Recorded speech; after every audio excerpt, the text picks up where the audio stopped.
Pwede ba i-bend ang batas to favor a team? Usap-usapan ang 3-year ban rule sa PBA. Mga ka-hoops, may kumakalat sa loob ng PBA.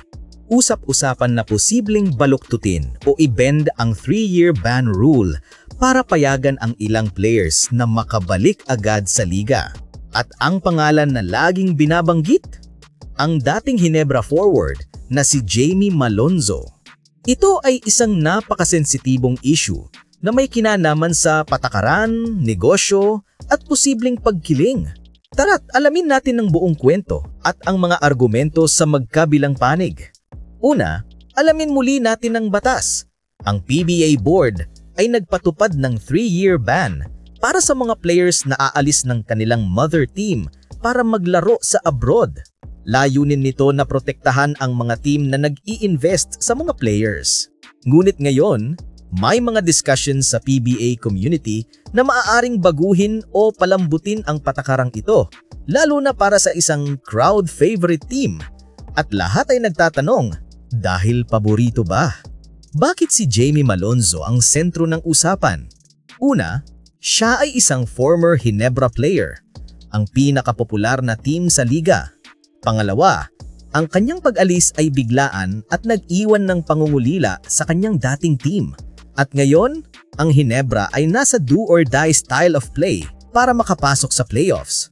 Ang pagbabalik ng isang player tulad ni Malonzo ay maaaring maging malaking tulong. Ngunit kung papayagan siyang bumalik, parang useless na ang batas. Ayon sa ating saliksik, isa sa mga dahilan kung bakit maaaring hindi siya bigyan ng reprieve ay isang business grudge o sama ng loob mula sa management. Sabi nga, kung nagpaalam lang ng maaga at na-trade muna, napakinabangan sana siya ng Ginebra bilang trade asset, tulad ng nangyari kay Christian Stenhartinger. Ngunit dahil biglaan, nawalan ng leverage ang team. Ang nangyari, loss of business opportunity. Teka, mabilis lang to. Promise, quick trivia muna. At ngayon, ang ating trivia of the day.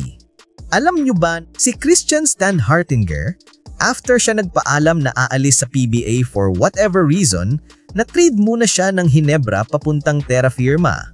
Ibig sabihin, naging maayos ang kanyang pag-alis. Napaghandaan ng kanyang mother team at na-trade to another player of the same value. Ipinakikita nito ang importansya ng maayos na komunikasyon at pagpaplano. Narito ang aking analysis, mga ka-hoops. Ang sitwasyong ito ay isang malalim na debate sa pagitan ng integrity at praktikalidad. Sa isang banda, kung babaguhin o luluwagan ng batas para lang sa isang team o isang player, mawawala ang kredibilidad ng PBA board at ng buong liga.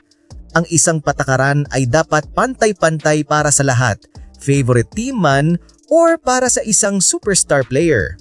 Sa kabilang banda, ang PBA ay isang negosyo at entertainment.